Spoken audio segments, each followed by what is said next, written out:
আসসালামু আলাইকুম। আমরা এখন এই অঙ্কটি অত্যন্ত সহজভাবে কিভাবে সমাধান করা যায় সেটি দেখব। এছাড়াও লাস্ট পর্যন্ত থাকলে আমি বলে দিব একটি ট্রিক্স, যে এই অঙ্কটি সমাধান না করেই দেখেই এটার আনসার বলে দেওয়া যাবে। এবার শুরু করা যাক। আমাদের সমাধানটি একটু খেয়াল করলে দেখবেন যেটা আসলে অতটা জটিল কিছু নয়। আচ্ছা, এখন আমরা এই যে x plus one by x equal one, এটাকে আমরা ওই পক্ষকে ঘন করব, বা x plus one by x equal one, এটা উভয় পক্ষ ঘন করলাম, বা x cube plus one by x cube plus three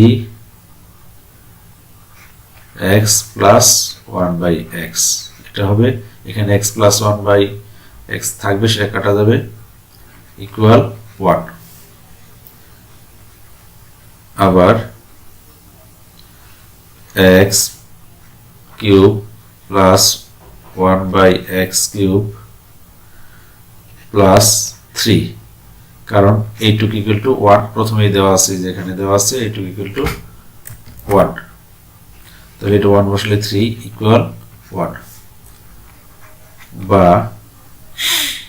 three আমরা ডান সাইডে নিয়ে যাব, আর এটাকে আমরা সমাধান করব x cube x to the power six plus one, এইটুকে সমাধান করলে এটা হয় ইকুয়াল থ্রি, ওই সাইডে নিয়ে গেলে মাইনাস টু। এবার এক্স কিউব আর মাইনাস টু বজ্রগ্রহণ করে দিব, বা x to the power six plus one equal minus two x cube, বা x to the power six plus two x cube plus one equal zero. এইটাকে আমরা left সাইডে নিয়ে আসলাম। এইটাকে যদি আমরা এই আকারে লিখি,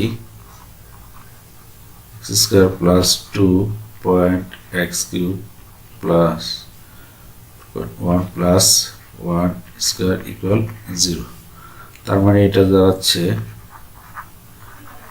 x cube plus one whole square equal zero. অতএব x cube plus one equal zero. এই আকারে নিয়ে আসলাম। এটা কারণ হলো, আমরা এটা সমাধান করলে এখন বুঝতে পারবেন এটা কারণ কি। কারণ এই 21 x টু দি পাওয়ার 21 এবং x টু দি পাওয়ার 18, এই দুইটার মধ্যে পার্থক্য আছে x কিউব। আবার এই দুইটার মধ্যে পার্থক্য আছে x কিউব, এই দুইটার মধ্যে পার্থক্য আছে x কিউব। আচ্ছা, এটাকে কি লেখা যায়? Equal x to the power 18 common নিয়ে গেলাম, তাহলে এখানে থাকবে x কিউব প্লাস ওয়ান। দ্বিতীয় দুইটার থেকে আমরা x to the power 12 common নিয়ে গেলে x কিউব প্লাস ওয়ান থাকবে। তৃতীয় দুইটা থেকে x to the power 6 common নিয়ে গেলে x কিউব প্লাস ওয়ান থাকবে। আর এই লাস্ট এই দুইটাই থাকবে x কিউব প্লাস ওয়ান। আচ্ছা, এখানে আমরা পেয়েছিলাম x cube plus one equal zero, তাহলে এখানে আমরা জিরো বসাই দিতে পারি। তাহলে x to the power 18 into zero plus x to the power 12 into zero plus x to the power 6 into zero plus zero, অর্থাৎ টোটালি সবগুলো জিরো আসবে। এটা জিরো প্লাস এটা জিরো প্লাস এরপরটা zero plus zero equal zero. তাহলে এই total matter result হবে zero. অত্যন্ত সহজভাবে করে দিলাম। এছাড়াও আমরা একটা ট্রিক্স বলে দিতে চাই, যে অঙ্কের পাওয়ারের পার্থক্য 3 অথবা 3 এর গুণিতক থাকবে, যেমন এখানে 21 এবং 18 এর পাওয়ারের পার্থক্য 3, 15 এবং 12 এর পাওয়ারের পার্থক্য 3, 9 এবং 16 এর পাওয়ারের পার্থক্য 3, এই দুইটার পাওয়ারের পার্থক্য 3। সুতরাং যেটার পাওয়ারের পার্থক্য, যে অংশটুকের পাওয়ারের পার্থক্য 3 থাকবে বা 3 এর গুণিতক থাকবে, সেইটুকে আমরা সরাসরি জিরো বসাই দিতে পারবো। এই যে এখানে জিরো হয়ে গেছে, এইটুকে জিরো, এটা জিরো, এটা জিরো হয়ে গেল। ওকে, এখন উদাহরণ হিসাবে আমরা একটি ম্যাথ দেখতে পারি। x to the power 90 plus x to the power 60 plus x to the power 15 plus x to the power 30 plus x to the power 12 plus x to the power 3। এইটার রেজাল্ট কি হবে? একটু আগে আমি যে বলেছিলাম যে পাওয়ারের পার্থক্য 3 অথবা 3 এর গুণিতক, এই দুইটা পাওয়ারের পার্থক্য 30 অর্থাৎ 3 এর গুণিতক।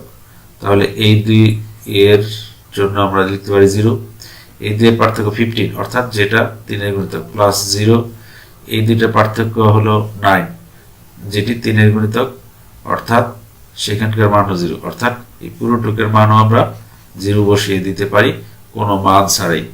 x + 1 বা x = 1 হলে এরকম মান থাকুক আর না থাকুক, এইটুক ইকুয়াল টু আমরা এখানে 0 বসিয়ে দিতে পারি।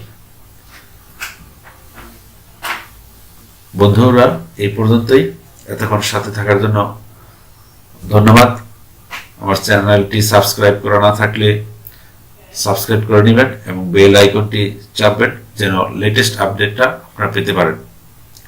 আর যদি সাবস্ক্রাইব করা থাকে তাহলে অনেক অনেক ধন্যবাদ।